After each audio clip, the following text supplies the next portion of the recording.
We are talking, of course, about the primaries, and we're going to begin with the race for governor here in South Carolina. On the Republican side tonight, it's going to be the Lieutenant Governor Pamela Abbott and State Attorney General Alan Wilson, as they are the top two vote getters. They will move on to a primary runoff in 2 weeks from today. Now, on the Democratic side, Jermaine Johnson taking the winner tonight. So right now we're going to begin by checking in with our reporter, Megan Dockshish. She has been there as Jermaine Johnson was taking the stage. So share with us what you have learned about what happens next. And hi there, Megan. Hi, yeah. Right now I am outside St. John's Baptist Church here in Hopkins, where Jermaine Johnson held his watch party. And it was not that long ago that he received that nomination for the Democratic seat running for governor. Now, he was running against Billy Webster and Mullins McLeod. Right now, we're reporting that he's won about 59% of that vote. He spoke after his nomination, and we asked him what is next coming into November's election. We're going to be back in the grassroots doing exactly what we did to get to this moment here, because too many people around South Carolina have felt like their voices have been ignored or have not been heard. And it's time for somebody like myself to go into those communities, talk to those people, meet them where they are and encourage them to be a part of the process. So we'll just be boots on the ground.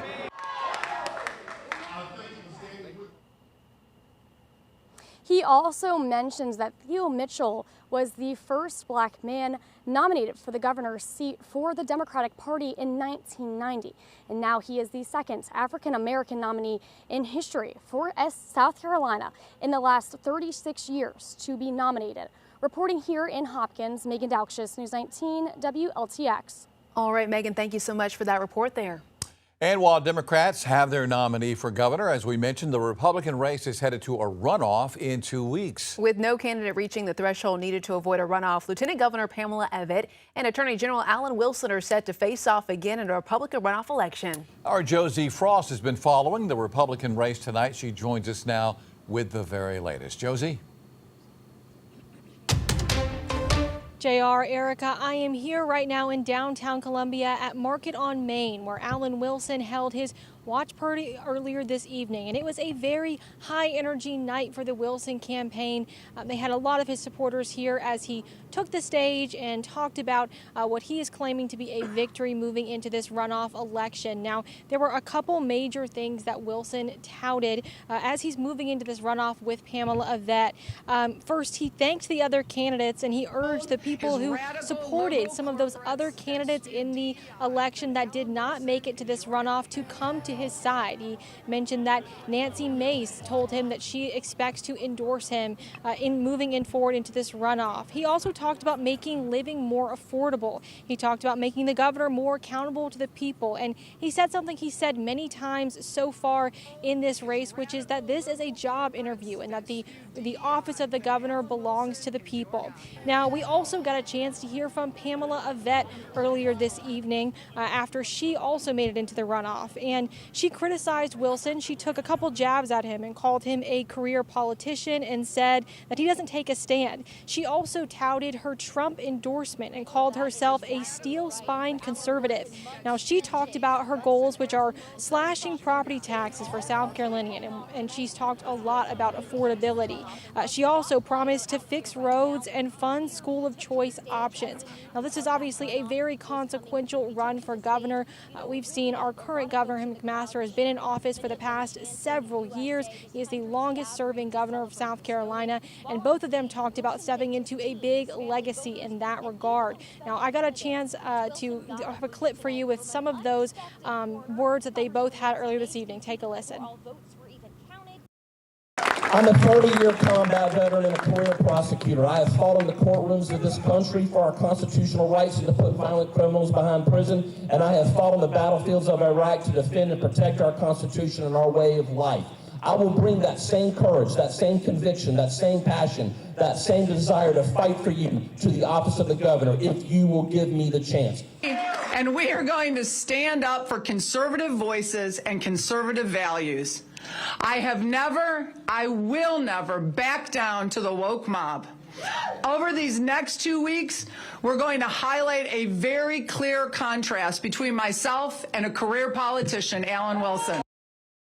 South Carolina. We're now reporting live in downtown Now, of course, the work is not done for these two candidates. It is off to the races for the next 2 weeks. They will both be promising to work hard and campaign over the next 2 weeks to try and get that vote to be the Republican nominee for governor. Erica, JR.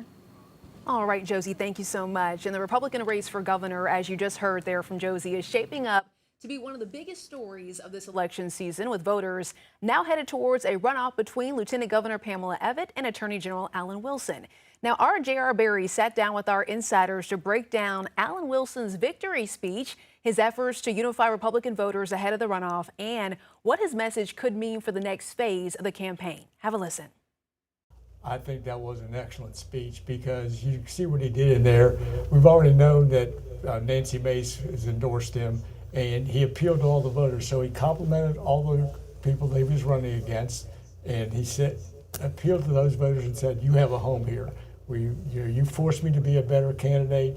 If I wasn't your first choice tonight, in 2 weeks I need you." So I think I was well prepared. Well done. John? Absolutely. And again, he's showing exactly the right. This isn't his first runoff. He's done this before, and he understands that he has to be a coalition builder right now. He has to unify. He has to reach out to those that didn't pick him first. All those things get put in the past and start building a network there. I think he's showing a lead beyond reaching out to the voters that are listening. He's also showing a lead on reaching out to the other candidates in the race, having Josh Kimbrell and Nancy Mace, the bottom two candidates, already endorsing. We'll see where Ron Reddy and Ralph Norman go before this runoff is over. He also highlighted affordability, which has been a key issue on both sides of the party. That many people are struggling today, and Alan Wilson is the only candidate that has made the gas tax and temporarily suspending the gas tax to make life easier for those that are struggling to make ends meet a priority and a centerpiece of his campaign. Any surprises from you, Mr. Felder? Not really. He announced his running mate, which we've known about for some time now anyway. That certainly is going to help him in some communities. So, but his response here was very good, I thought. He well prepared, took to some of the issues that we're concerned about.